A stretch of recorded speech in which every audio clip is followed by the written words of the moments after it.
백성이라. 아멘. 5월 27일 화요일입니다. 오늘은 레위기 19장 1절부터 마지막 37절까지 말씀입니다. 하나님 나라 백성의 삶의 표지들.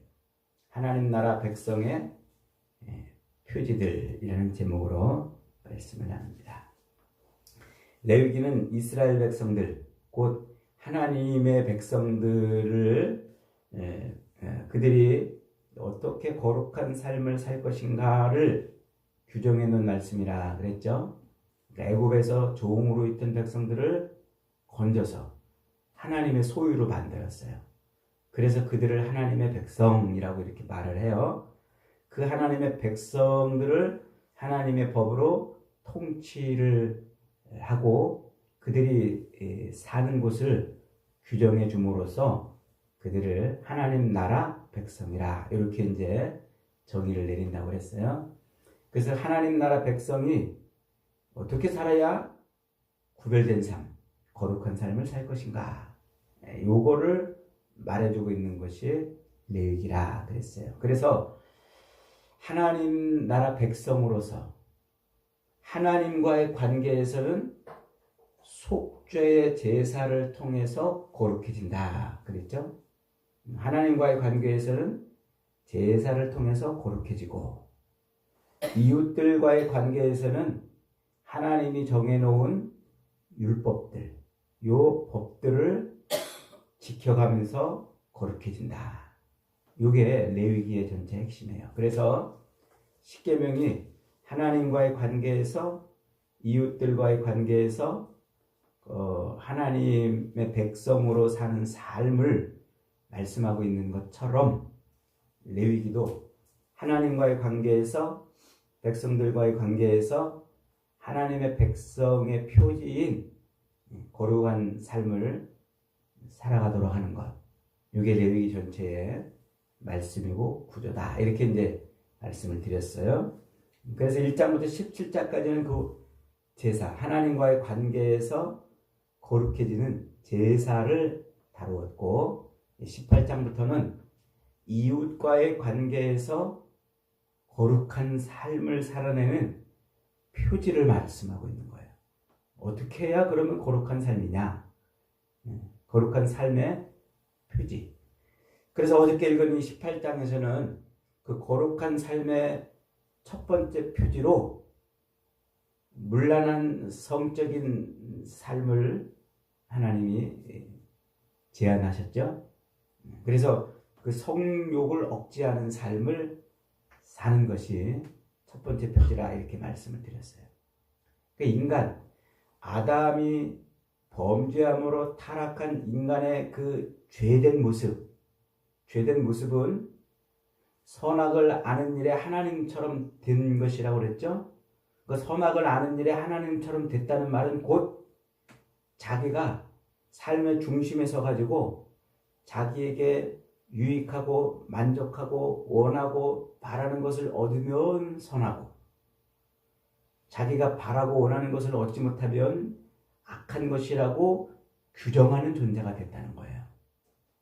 그래서 자기가 중심이 돼서 늘 자기가 원하고 바라는 것을 얻으려고 몸부림치는 삶이 타락한 인간의 삶이에요. 그래서 늘 자기중심적이야. 그래서 자기가 바라는, 자기가 원하는 것을 얻으려고 몸부림치는 거예요. 그래서 때로는 남을 죽여서라도, 남의 것을 빼앗아서라도 나를 만족시키는 삶, 그게 죄인된 삶이에요. 그 죄에서 하나님이 자기 백성들을 꺼내주신 거예요. 그래서 자기 중심적인 삶에 살던 사람을 뒤집어가지고 하나님 중심적인 삶을 살도록 바꿔놓으신 것, 그게 구원이란 말이에요. 그래서 구원, 즉 하나님의 백성된 사람은 이제 자기 욕망을 채우는 삶이 아닌 하나님을 기쁘시게 하는 삶을 살아가는 거죠. 그래서 자기 욕망을 채우는 가장 첫 번째 행위가 뭐냐면 성적인 욕망을 채우는 거예요. 그래서 이 죄인된 사람들의 특징이 이 성적인 자기 만족을 채우려고 몸부림치잖아요. 그래서 하나님이 없는 세상에서 나타나는 가장 많고 빈번하고 그런 죄가 뭐예요? 성적인 타락이란 말이에요. 그래서 하나님은 그 하나님 백성의 표지에 첫 번째로 그 성적인 삶을 규제했단 말이에요. 그래서 사람이요, 이 성적인 욕망을 채우려고 그러면서 막 그 죄인된 삶을 살다 보면은 누구랑 성적인 그런 욕망을 채워요? 자기의 가장 가까운 사람들부터 그런 관계를 막 맺는 거예요, 막.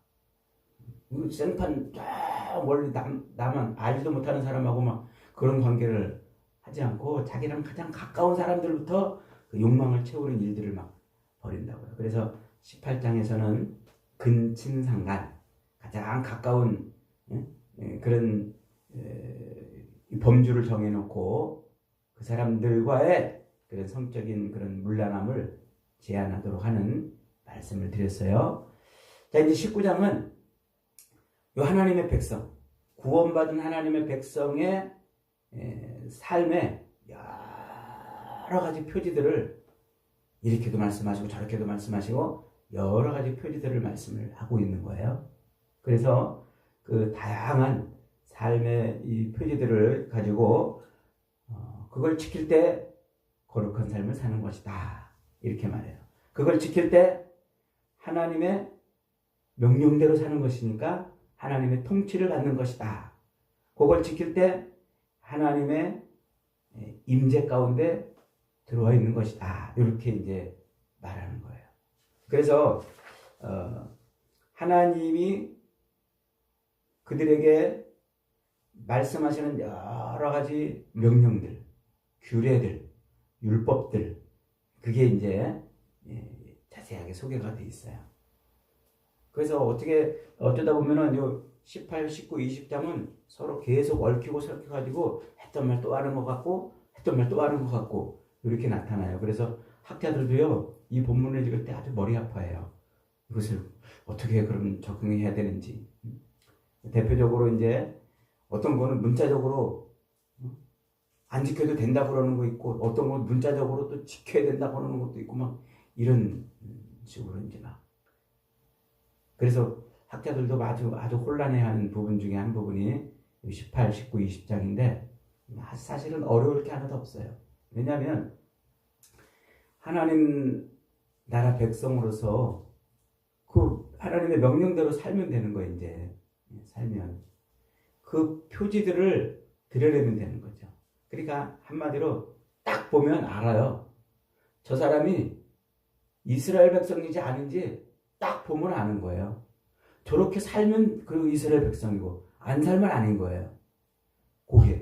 그렇게 딱 보면 알도록 이렇게 구분되는, 그것이 오늘 19장의 말씀이에요. 그래서 거룩이라는 말은 뭐예요? 내가 거룩하니 너희도 거룩하라 그러잖아요. 거룩이라는 말이 뭐라고 그랬어요? 목에다 힘주고 하고 이렇게 다니는 게 거룩이 아니라고 그랬죠? 거룩은 다르게 산다, 구별되게 산다, 이런 의미라고 그랬잖아요. 그래서 미국 사람이 한국 사람하고 다르듯, 일본 사람하고 한국 사람하고 다르듯 세상 사람하고 하나님의 백성하고 다른 거예요. 이스라엘 백성들을 딱 보면 이스라엘 백성이구나 하는 그런 그것을 정해놓은 거란 말이죠. 그래서 3절로 4절은 뭐라고 말합니까? 부모를 경외하라. 그리고 또 안식일을 지키라. 우상을 만들거나 섬기지 말아라. 이렇게. 이게 이제 10계명의 이제 핵심 내용이에요. 자, 그 다음에 이제 5절로 8절은 갑자기 또 화목제물을 먹을 때는 그것을 규례대로 먹어라. 그렇지 않으면 백성 중에서 끊어지리라. 또 그래요. 갑자기 화목제물이 나오니까 이게 또 헷갈리기도 한다고 그러죠. 근데 화목제물을 먹으라는 이유는요, 화목제가 뭐라고 그랬어요? 화목제는 하나님하고 식탁의 교제를 나누는 샬롬의 제사라고 했잖아요. 그래서 하나님이 제물에 내장과 내장에 붙어있는 기름만 요구하세요. 그것만 불에 태워요. 나머지는 어떻게 해요? 나머지는 제사장 몫으로 주고 제사를 드린 사람의 몫으로 가져가요. 그러면 그 가져간 것을 어떻게 해요? 그걸 그날이나 아니면 적어도 그 다음날까지는 다 먹어야 돼요. 그것은 자기 혼자만 먹으라는 게 아니고 그걸 가지고 뭐 하라는 거예요? 잔치를 벌이란 말이에요. 잔치를. 그래서 화목제물을 드린 다음에는 잔치를 통해서 그래서 하나님이 자기들의 삶에 계신 것을 이웃들과 그런 잔치로 나누는 거란 말이에요. 그런데 인간의 죄악된 본성은 뭐예요? 나누지 못해요. 내 것을 자꾸 챙기고 더 쌓아두려고 그러는 게 인간의 본성이란 말이에요. 그 죄악된 본성을 하나님이 이제 뒤집어 놓으시는 거예요. 나누라는 거예요. 잔치를 벌이라는 거예요. 왜? 하나님이 그렇게 하라고 그랬으니까. 그래서 그런 내 것을 자꾸 움켜쥐고 쌓아두는 삶이 아닌 나누는 삶으로 바뀌어지도록 요구를 하시는 거죠. 그게 거룩한 삶이란 말이에요. 자, 그 다음에 9절로 18절은 다른 사람들과의 관계 속에서 나타나는 표지들이에요. 표지들. 그래서 밭에 나가서 혹은 이제 과수원에 가서 뭘 이렇게 이제 수확할 때 아주 그냥 탈탈 털어서 다 수확하지 말고 좀 구탱이도 남겨놓고 과일도 좀 남겨놓고 그렇게 수확하란 말이에요. 그래야 다른 사람이 뭔가 와가지고 그 밭에 와서 소출을 걷어갈 수 있다는 거예요. 나그네도 먹을 수 있고 말이죠. 역시 나누는 삶이잖아요. 그 다음에 11절로 12절은 이웃을 속이거나 도둑질하거나 거짓말을 하지 말란 말이에요. 하나님의 이름으로 맹세까지 하면서 그것을 남을 속여가지고 자기 이득을 취하려고 하는 그 행위, 그것을 막는 것이죠. 그 다음에 13, 14절은 이웃의 것을 착취하지 말고 임금을 월급을 주기로 했으면 그날 딱딱 줘야 되는 거예요. 그 다음 날까지 가지고 있다가 주지 말고 다 그렇게 나누고 베푸는 삶. 그 다음에 15절로 18절은 재판에서 공정하게 하라는 말이에요. 가난하다고 봐주거나 부자라고 봐주거나 그러지 말고 가난하거나 부자거나 아주 공정하고 공평하게 하라는 거예요. 그러면서 뭐라고 말합니까? 내 이웃을 내 자신과 같이 사랑하라 하는 거예요. 이게 이웃과의 관계에서 하나님 백성됨의 표지예요. 그러니까 자기만을 사랑하고 자기를 위해서 자기 욕망을 채우며 살던 그 사람이 뒤집어져 가지고 다른 사람을 자기 사랑하듯 그렇게 사랑하며 사는 그게 하나님 백성의 표지됨이라는 거죠. 자, 그 다음에 19절부터 25절은 섞이거나 혼합되는 삶을 피하는 거예요. 짐승을 혼합 교배시키지 말고 그 다음에 두 종류의 씨앗을 함께 뿌려가지고 같은 땅에서 두 종류의 씨앗이 같이 나지 않게 하라는 것이고, 셋째로는 두 재질의 옷을 옷감을 짤 때 그 씨줄과 난줄을 서로 다른 재질로 만들어가지고 섞어 짜지 말라 이러는 얘기예요. 그 다음에 이제 23절로 25절은 20절로 22절은 여자 종과 부적절한 관계를 맺었을 때 문제, 역시 섞이는 문제예요. 이게 섞이는 문제. 그 다음에 23절로 25절은 가나안 땅에 들어가서 과일을 심으면 첫 3년간은 열매를 따먹지 말고 4년째 따가지고 하나님께 드리고 5년째부터 먹으라 하는 말이죠. 이것도 역시 이방 풍속을 따르지 않는, 섞이지 않는 그 모습을 말씀하고 있는 거예요. 그 다음에 이제 26절로 36절은 피를 먹거나 점을 치거나 머리와 수염을 이상하게 깎거나 문신을 하거나 또 신적, 이 무당 행위를 하거나 박수, 영매를 영적인 어떤 그런 것에 심취해서 신앙생활하지 말고 또 미신을 금하고 그런 것을 말씀하고 있고, 그 다음에 이제 노인을 공경하고 타국인을 사랑하라 이렇게 명령해요.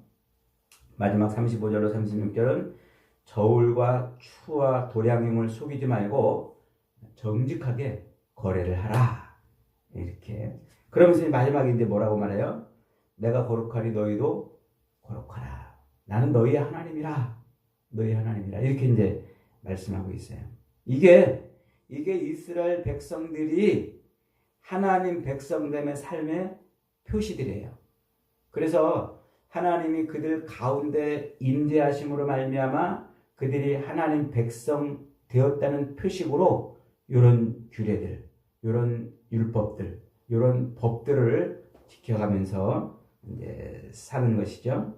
그래서 하나님과의 관계에서 또 이웃과의 관계에서 내 일상의 바운더리 속에서 이런 법들을 지켜가는 거예요. 그 옛날 에덴 동산에서 생명나무와 선악을 알게 하는 나무를 세워놓고 선악을 아는 나무의 열매를 따먹지 말라는 규례, 계명을 거기다 딱 걸어 놓으신 것처럼 요 광야 생활을 사는 동안 하나님이 이런 규례들을 딱 걸어 놓으셨어요. 그래서 이스라엘 백성들은 그 규례를 지키며 살게 되는 것이죠.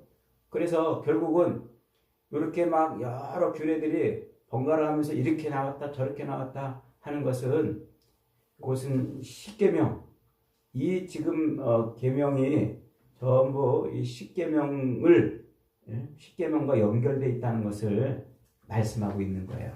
그래서 복잡한 것처럼 보여도 계속 십계명이 여기에 연결되어 있다는 것을 보고 있는 것이죠.